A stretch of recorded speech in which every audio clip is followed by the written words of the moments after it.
I don't even get time to grieve? Okay. Point blank period, he is an asshole. Now, I'm just gonna DNF this book and try to erase it from my memory. Ooh, spicy. Loved it. The most interesting thing Conrad does in this book is smile once, and that's it. Leave 2009 where it belongs.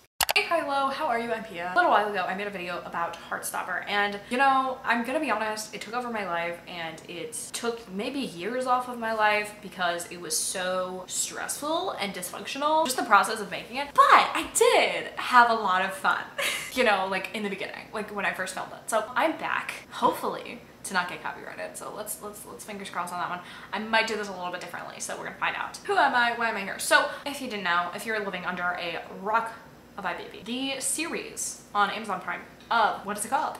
For The Summer I Turned Pretty came out June 17th, maybe? I was in the midst of writing my novel, so I was not able to watch said show, but here I am, ready to read the trilogy, as well as watching the series and giving you a good old wrap-up review at the end. You know, I'm better late than never. That's what I'm saying, because I need to understand the hype, and I also just like really want to watch the show. Like, everyone is really pretty in it, hence the title, I guess. Here's my history with Jenny Han and her shows, or her projects. I read all the Laura Jean books kind of slowly. I haven't seen all the movies. I've seen the first two. And then The Summer I Turned Pretty was never something that really interested me. Maybe it's the title. I'm gonna talk about the fact that this title is so old YA that it makes me gag. Let's just start right off the bat, okay? It is disgusting. I'm sorry.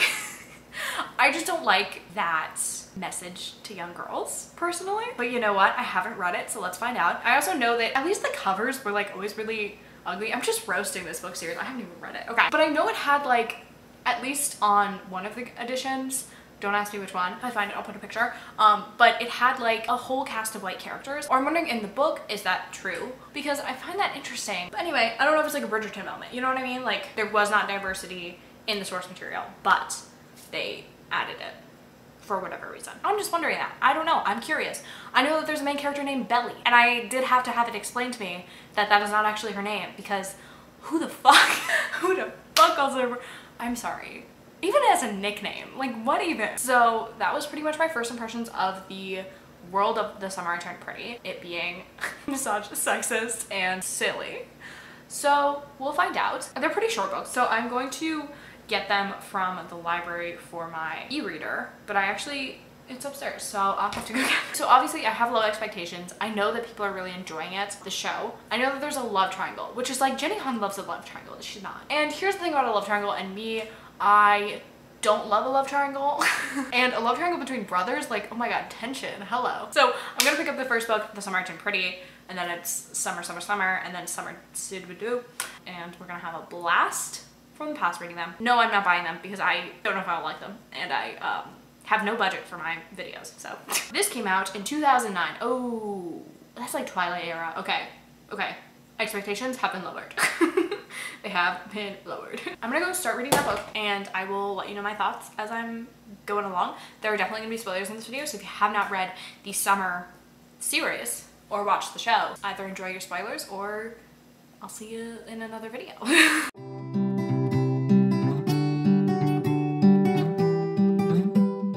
Okay, so I am about like 75% through the first book, and I have thoughts. So here are my thoughts. The vibes are immaculate. Love the vibes. The summery vibes. Like, I'm honestly like, why do I not have a family beach house that I go to every summer, that I just like hang out and swim and like do nothing all day? Like, why do I not do that? The characters, next. Belly, our main bitch. I like her. I don't really mind her. I think like people are just mean to her. Everyone around her is kind of a dick. If not like overtly being an asshole, they're just like treating her like a child, which I think is kind of odd because, yeah, I don't know, it's kind of weird. I mean, she is a little bit childish with her mannerisms is the only thing that I find childish about her, but everything else I'm like, you're completely valid. Everyone is treating you poor, like everyone is making fun of you all the time. I think you're valid in getting mad about it. But besides like the like sticking her tongue out, she does that a lot, and I feel like that's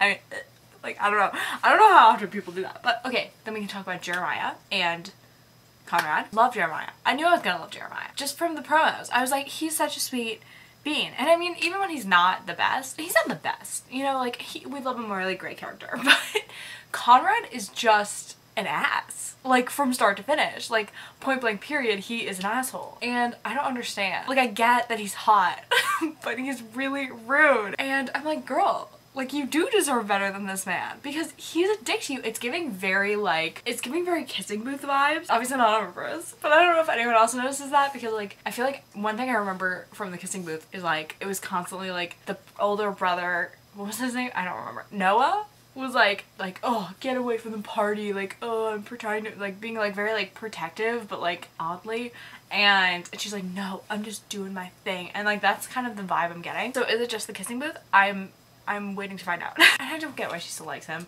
Anyway, I like her love interest, Cam. He's totally chill. Like, what a guy. Like an actual human being person who, like, is decent, you know? Like I said, like, it's mostly, like, vibes. Like, no plot, just vibes. Because nothing's really happening. Because we're flashing back between different summers and you're just kind of getting to know these people and but nothing's really happening. But it's a good time. I mean, it's okay.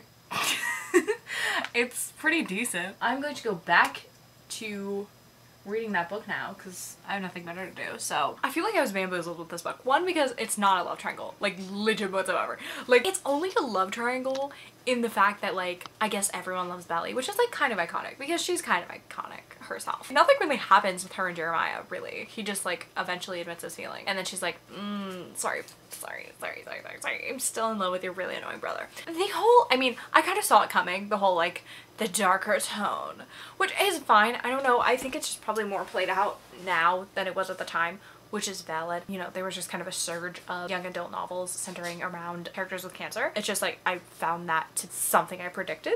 And so it wasn't very surprising to me when, like, Belly found out that Susanna's cancer had come back. I just felt like, I was like, oh yeah, duh. Like, of course that would be what the reason is that Conrad was acting like a jerk, but, like, I don't think that's a good enough reason because Jeremiah was mostly okay. So I'm confused. Also, the ending really confused me. The fight, ooh, spicy, loved it. After that, the ending, what? Like, I closed it and I was like, I'm just confused because, like, what are the other books gonna be about? Because honestly, these books are about nothing. These books are about nothing. Are you ready to go? And she's like, yeah. And she's like, oh, I don't know where we're going. And I'm like, I don't know where you're going. Like, what the fuck? Where is he taking you? I finished the first book. Gave it 3 stars. The vibes were great. Cozy, like, beach house, lovely vibes. But, like, the plot, what even was there? It's Not Summer Without You is the next book. So here are my predictions for book 2. Conrad is going to be an annoying baby again. We're going to be at the beach house again. I feel like Jeremiah might get a love interest, which might be interesting. Yeah, what even did happen in that book? Like, literally nothing. I'd really like Belly to have, like, a friend. I feel like she has, like, we've only seen her have one friend and she was, like, kind of toxic, so I'd like to see her have a good friend. And I'd like to see Conrad just, like, shipped off to military school. Like, I'd really like to see him just kind of out of the picture a little bit. And I'd like to see Cam. I hope they don't make him a jerk because he was always very sweet and kind. Susanna, I hope she's doing well. I wish her all the best. I honestly thought that the moms were gonna pair up and be a couple, but I was wrong. So that's disappointing. So I'd like to see that happen because they work really well together. They both had bad relationships in the past. I think that they just, like, maybe they just don't know it yet, but they're in love. So that's my guess. That's about it. Any hopes for Jeremiah? I just hope Jeremiah, like, keeps chilling and lives his best life. That's my prediction. I'm probably gonna read that tomorrow because I already read one book today and I'm kind of brain dead and I don't want to mix them up. So hello my friends, it has come to that day, meaning it's the next day where I'm going to be reading It's Not Summer Without You. Thank you! I was like, what is a good cliche title for this book? Have you know, I started it. I started listening to it. I'm decluttering my room today. Also going to a doctor's appointment kind of far away, so I'm going to be probably listening to the audiobook mostly for this one. I did, however, read the description of this book before starting it, which was, like, probably my bad. But anyway, so this book has Jeremiah's perspective, which is, like, first of all, unnecessary. I feel like in the first book, well, I mean, this whole book is unnecessary, but, like, whatever. I feel like in the first book, like, every time the other characters would speak, they were very expository. Like, they just, like, they were very clear about what they were feeling. I feel like in every, like, there were lots of confessions, you know what I mean? So I don't know why that's necessary. I do feel that, like, as an author, you're like, okay, this is my second book, like, people really like the first one, I'm assuming, and, like, I just wanted to prove that I'm bigger and better and I can write a second perspective, so we'll see. You know what I figured out is that maybe it's the actress that is voice acting, not voice acting, ooh, well, that's that's Belly in the show, but is also, like, narrating the book. Her voice, like, the cadence of her voice is very, like, slow and it's also kind of like, it's kind of like whispery a little bit. It's like very like low like, is that the right word? Like a low register? It's just like very soft. It's kind of odd. Anyway, started off with a bang. Literally, like within the first chapter, they're like, Susanna is dead. And I was like, whoa, guys. That came out, I mean, it didn't come out of nowhere, but I was like, wow. I really went, holy shit, they did that? I just didn't expect that at all. I guess I should have, because that's usually how it goes, especially with series involving people like get cancer. I mean, I was not surprised that her cancer came back, because I was like, that seems appropriate and also probably accurate. Yeah, they were just like, yeah, she's dead. And like, there was no interim. There was no like, yeah, she's dead. I was like, oh my god. I don't even get time to grieve? Okay. So I read the description, which I spoiled myself by accident. I don't know why I did that. Anyway, I think I was trying to figure out which brother, because I knew that a brother was gonna narrate, and I wanted to figure out which one it was. Anyway, so Conrad's gonna go missing, which is just like, has this man not caused enough problems? Like, sir. I love that he goes to Harvard too, like that makes no sense to me. Those are my thoughts and feelings at the moment. I'm gonna keep cleaning my room and having a good time. Final recap of Summer Isn't Summer Without Summer, the new classic children's book. I didn't feel like updating along the way because this one, I don't know what to rate this because it didn't have the vibes, which is like probably my favorite part of the books so far, are the vibes, like the summer vibes, like really chill, like beach house vibes. And this one, obviously, there's not that going on because they're in cousins, but it's different because they're not like hanging out at the beach and like going swimming every day. Like they're not doing that. They're like, we are saving the house or whatever. We're getting Conrad to pass his finals. Like it's all weird. And I think also the like love triangle and like the romance in this book is like way less than the first book. And it's also like kind of odd. Like also why do we need Jeremiah's perspective? Why? I do love Jeremiah. I still like him. But also, I don't understand. I get that he's still in love with Belly. I get it. Because he's a sweetie pie. I just don't understand why she kissed him. I don't understand why this love triangle is even like existing. Because the whole thing that I was understanding about this love triangle is there's these two boys that are in love with her. However, she has only ever had shown interest, expressed interest in Conrad this entire time. And still hasn't expressed any interest in Jeremiah. She was just like, he kissed me. And then I was kissing him. And it's like, when did you ever say that you liked this man? And now I'm like, is that just what sexual desire is? If I'm just like an asexual who doesn't understand? People are just there and it's exciting. I have no idea. So confused about that whole thing going on. Because also like, now it's like, oh, is she gonna like be with Jeremiah? Even though she doesn't really like him, which I would stand, but at least I don't stand because she hasn't shown any interest, and I'm like, I don't know, like what's going on. And Conrad's still a lazy piece of shit, and he's so annoying. Conrad, like the most interesting thing Conrad does in this book is smile once, and that's it. Anyway, we're gonna do the last book now. I'll give that one 2 stars. It feels right. I didn't enjoy it. It feels right. So just called We'll Always Have Summer, Summer, Summer, Summer. I believe this has Conrad's perspective, which if it's anything like Jeremiah's, it will be riveting, to say the least. Now she's gonna have her own little Sophie's choice.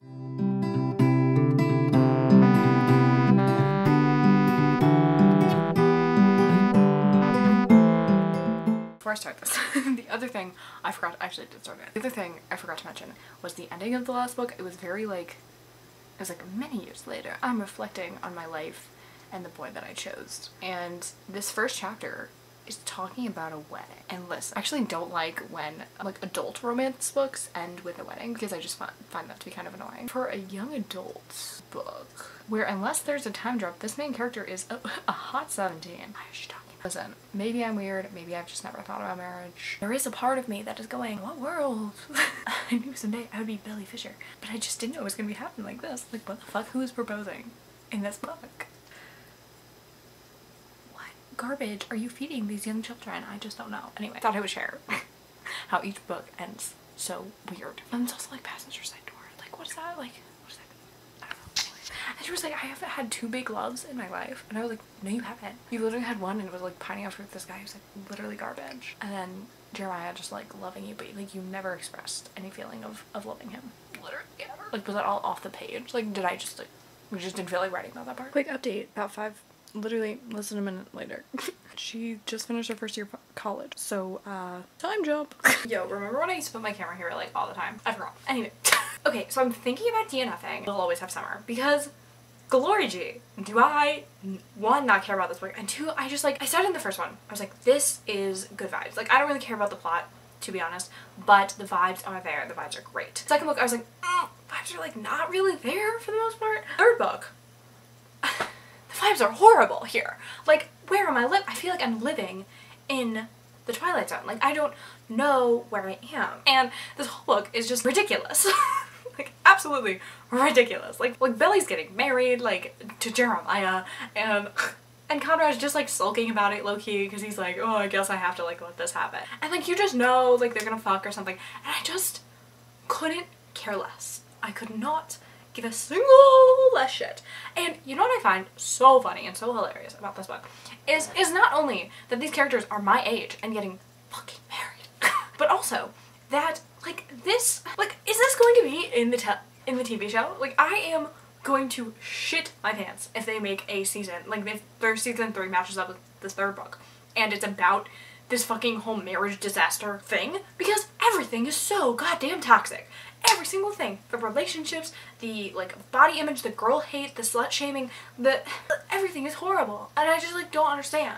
I do want to say, like, I just want to, like, I was going to say preface this, but I've already been talking for 100 years. But I do want to, like, clarify that I didn't go into these books saying I was going to hate them. I actually really thought I was going to enjoy them because I do really like, I really like the Laura Jean books. They were good. This is just bad. So, next update, I'm going to be watching the series, so I'm very excited about that because I'm hoping it's better. Will it be? I don't know. Do I have low expectations at this point? Yes. I mean, but I think I always had low expectations. There's definitely some characters that I've noticed, like, in the photos and shit, promotional shit that I've seen, that I'm like, who are you exactly? Where did you kill him from? Anyway, but that will be my next order of business. But for now, I'm just gonna DNF this book and try to erase it from my memory. Alrighty. It's been a couple of days and we are now sitting downstairs in my, that's a blanket, I thought it was a cat. We're now sitting downstairs in my den, living room, what, I don't know. And we're sitting down to watch The Summer I Turned Pretty. I'm really not excited. I don't know why I'm dreading this so much. It could be for a multitude of reasons. Maybe because I didn't really like the books. Maybe because the episodes are 45 minutes long and there's 7 of them. It sounds like a lot of time, personally. I'm gonna do it nonetheless because I feel like it is my civil duty. And if it's not, then we're just gonna cancel this video now, aren't we? So I'm gonna do this a little different than last time, although last time many people probably didn't see that video, but I'm doing it slightly different because I don't want to get copyrighted. Okay, The Summer I Turned Pretty, Season 1. Season 1, Episode 1. It's the first real day of summer. The day Belly, her brother Stephen, and her mother Laurel head to Cousin's Beach to stay with Susanna Fisher, who's oh, fuck. I started it. Wait, no, I didn't want it. Okay, it's called Summer House. So I wrote an essay.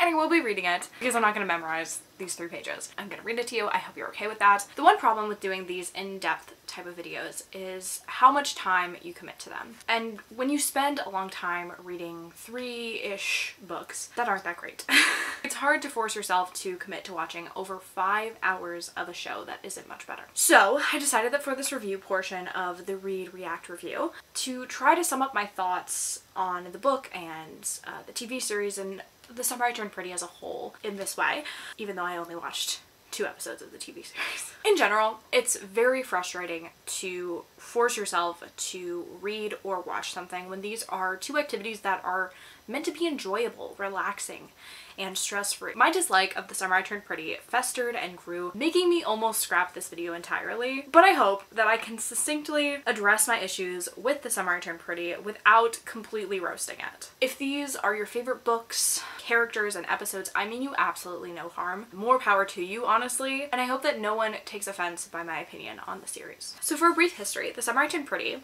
came out in 2009, so it was obviously written sometime before that. The book series reads as a perfect example of YA at the time, along the same lines of popular titles like Pretty Little Liars, Gossip Girl, If I Stay, and many others. The first book, more so than the following 2 sequels, has little to no plot, as I previously said. Belly, the main character, has the 2 brothers Conrad and Jeremiah madly in love with her for God knows what reason. And that's about it. Throw in cancer as a plot device and you've got yourself a 2009 bestseller. The following sequels, It's Not Summer Without You from 2010 and We'll Always Have Summer from 2011, start following entirely new plotlines.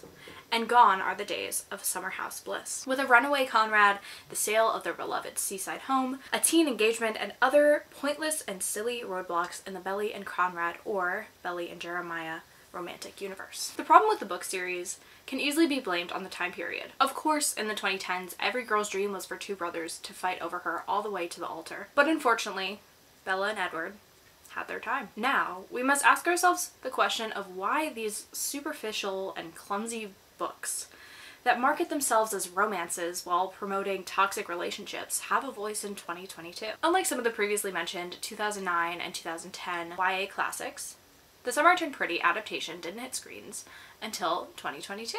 More than 10 years after the book's release. The book series was previously optioned for an adaptation by Lionsgate back in 2013. But this partnership obviously did not come to fruition, as it wasn't until February of 2021 that the rights were finally sold to Amazon Studios. Although this isn't an entirely new concept, taking books from the 2010s and adapting them more than 10 years later. For example, Hello, Goodbye, and Everything in Between was published in 2015, and the movie adaptation came out earlier this year, 2022, on Netflix. And it's no secret that book adaptations take time. They often jump hands before eventually landing on a production company. My main point is, if this series came out around the same time as the books, the audience would have gone crazy. Teen girls were used to seeing their favorite vanilla main characters being fought over by brothers for years. We were conditioned for it. But where the adaptation failed is not in its commitment to the plot of the book, but with its failure to move beyond it. Like any great book, a TV series should stand on its own. The TV series' choice to bring The Summer I Turned Pretty into the 2020 setting